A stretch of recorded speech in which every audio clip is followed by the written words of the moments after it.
Sabaaseera humnaan jilbeeffachiisa jedhee socho'aa jiraa jedhu Dr. Dabratsiyoon odeessaalee gaggabaaboo biroos qabna. Hangalaanaa Balaay nu waliin tura.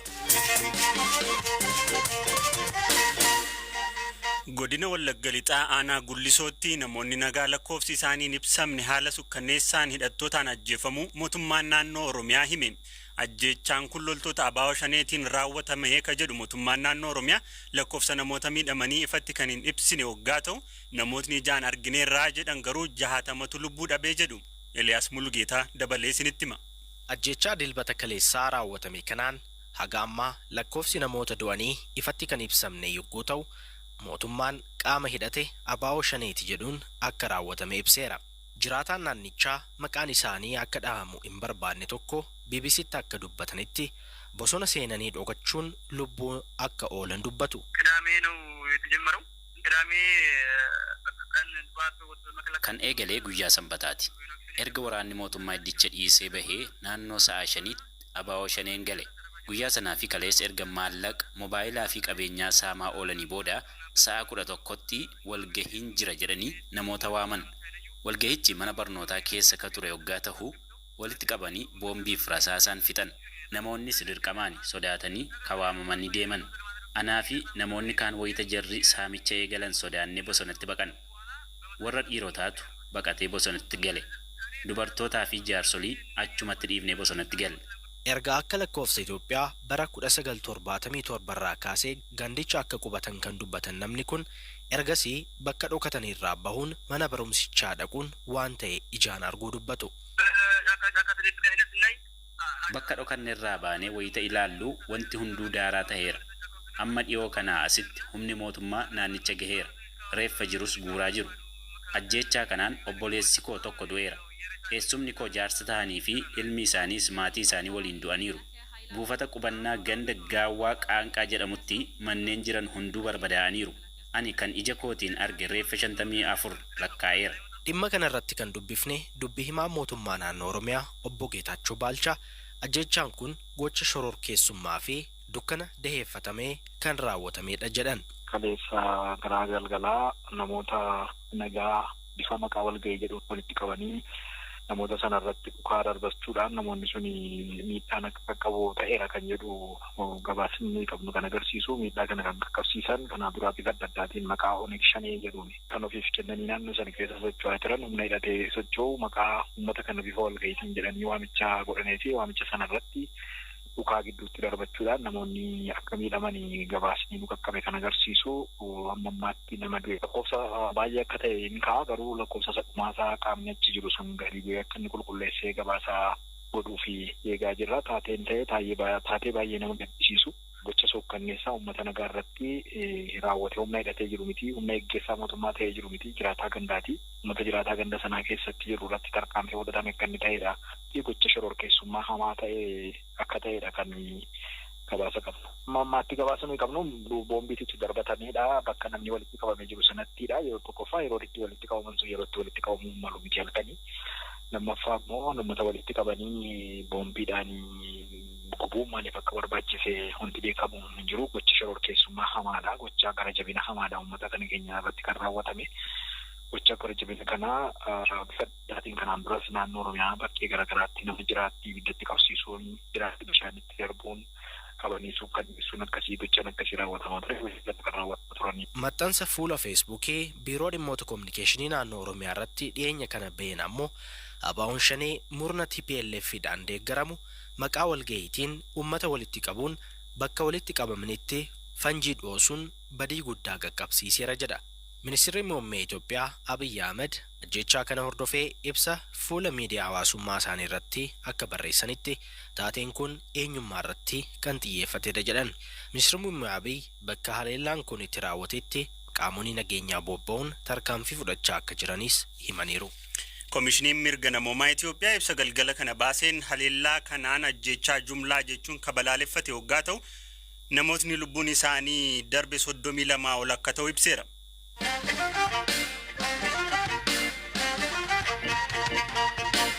mootummaa federaalaa waliin wal dhabdeef muddama keessa ka jiru mootummaan naannoo Tigraay ibsaarra baaseen mootummaan federaalaa naannicha irratti tarkaanfii humnaa fudhachuuf qophaa'aa jira jechuun himate. Dhimma kana irratti deebii dubbii himaa raayyaa ittisa biyyaa fi waajjira ministeera muummeerraa deebii argachuuf yaaliin goone hin milkoofne. Pireezidaantiin mootummaa naannoo Tigraay Dr. Dabratsiyoon Gabra Mikaa'el garuu ibsa isaanii kanaan ministeerri muummee Dr. Abiy Tigraay irratti tarkaanfii fudhachuu akka danda'an himuun hawaasni akka itti fufu dhaaman.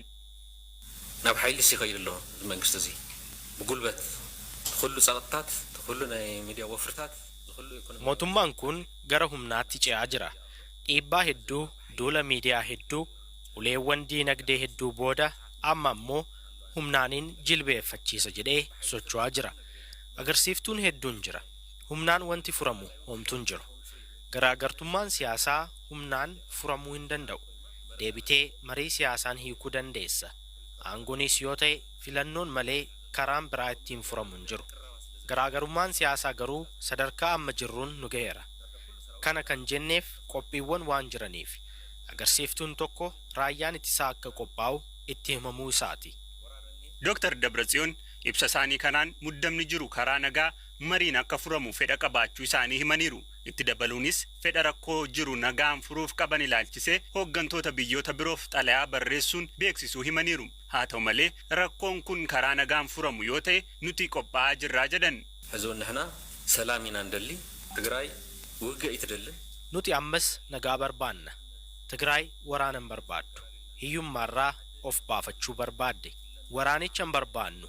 Gara waraanaatti nu galchinaan garuu ofirraa qolanna. Waraanatti akka hin galleef jennee qophoofneerra. Kan qophoofne ammoo humna qopheessuuni. Nutis raayyaa qopheessineerra. Milishoota keenya qopheessineerra. Humna addaa keenyas qopheessineerra. Waraana hambisuuf qophoofne. Wal waraanuu yoo qabaanne garuu injifachuuf qophoofneerra. Mootummaan federaalaa fi mootummaan naannoo Tigraay seera maleessaa waliin jechuun hariiroo isaanii erga adda kutanii booda muddamni gidduu isaaniitti dhalate gara lolaatti akka hin ceene sodaatamaa jira. Dhaabbileen biyya keessaaf biyya alaas muddama kana marii fi araaraan furuuf yaalaa turan. Ministeerri muummee Abiy Ahmed dhiyeenya mana maree bakka bu'oota uummataatti rakkoon naannoo Tigraay waliin jiru seeraaf seera qofaan furamaa jechuun dubbatanii turani.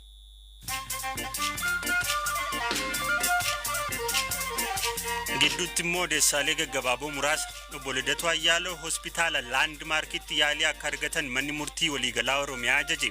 Ajaja mana murtichaa akka hordofee obbo Lidatuun guyyaa boruutti yaalii fayyaa akka argatan waa'illi isaanii obbo Adaana Taaddasa BBC'tti himaniiru. US gargaarsa maallaqaa harka qalleeyyii Yuugaandaa COVID-19 hubamaniif kennuuf turte haqxe. Dhaabbati USAID gargaarsa kana kan dhaabe sababa mootummaan Yuugaandaa dhaabbata miti mootummaa gargaarsa kana gaggeessu Give Directly jedhamu waan orkeefi jechuun embasiin US achi jiru ibseera.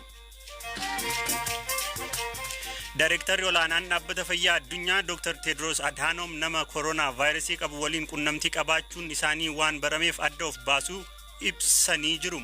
Mallattoo dhukkubichaa akka hin qabne ibsuun guyyoota dhufaniif garuu akka qajeelfama dhaabbata fayyaa addunyaatti adda of baasanii akka turan Dr. Tedros fuula Twiiteraa isaanii gubbaatti maxxansaniiru.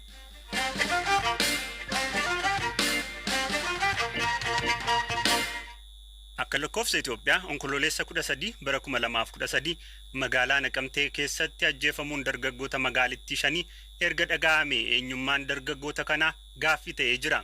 BBC Afaan Oromoo dhimma ajjeechaa dargaggoota kanaa irratti odeeffannoo gahaa argachuuf tattaaffii taasiseen maatii dargaggoota ajjeefamaniin dabalataan jiraattota magaalittii dhimma kana hordofanitti bilbileera. Jiraataan magaalittii maqaan isaanii akka hin eeramne nu gaafatan dargaggeeyyii ajjeefaman keessaa tokko guyyoota dura magaalittii keessatti ajjeechaa qaamolee nageenyaa mootummaa irratti raawwatame keessaa harka ka qabuu fi taateessaniin rasaasaan rukutame kan miidhame akka ta'e himaniiru. Ijoolleen hafan afran hiriyyaa isaanii kana dubbisuu dhaqanii qaama nageenyaa mootummaa mana dargaggoo kanaa bira gahee hordofaa tureen tarkaanfiin irratti fudhatamuu himan. Dargaggoota rasaasa qaamolee mootummaan ajjeefaman keessaa tokko ka ta'e Heenok Yohaannis. Abbaan Heenok luba Yohaannis dheeressaatti bilbilee ilmi isaanii ajjeefamuu isaan dura haala itti turee fi sababa ajjeefamuu isaa waan mootummaan jedhu irratti yaada qaban gaafanneerra. Heenok Yohaannis jedhama. Dargaggeessa waggaa digdamii afurii fi barumsa isaa digirii tokkoffaa fixee waggaa lama. Eessaa eebbifame? Maaliin eebbifame? Wallaggaa elektirikaal injineeriidha. Ergasiisin bukkee ture? Ergasiina bukkee jira. Gaafa kaan jiruu barbaada. Jiruu kanas iddoo meeqatti galmaa'ee sababa Oromummaa dhabe. Kanaaniti manuma jiraata. Manuma nu gargaara malee iddoo dhaqee hin qabu, balleessaa qabus hin qabu. Mucaan keessan akka mootummaan jedhu qaama nageenya booressu jedhee waamu shanii wajjiniin hariiroo qabaa? Itti dhiyaattanii beektu ooltiisa? Waan tokko isaa waa balleessu argeen beeku, isaa manaa deemus argeen beeku.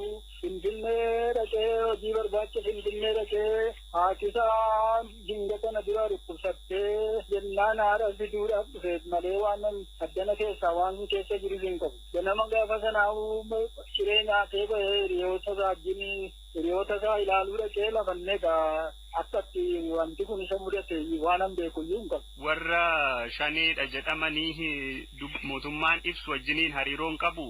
Hin qabu. Mana hoo kireeffatee galaa ture hiriyoota isaa wajjin? Lakki maali mana bula'oo manuma jira hizbii booda gararraa beekoo Laqamteen Bamuluu uummata Laqamtee kana itti galateeffadhu isaanii kan owwaala isaa sirriitti akka owwaalamuu fi dhaqanii reeffa isaa harkaanaa fuudhanii naa fidan. Sa'aatii meeqatti dhageessanii ajjeefamuu isaanii? Isaan sa'aatii shanii fi walakkaa irratti ajjeefaman jedhanii immoo 11tti dhageenya.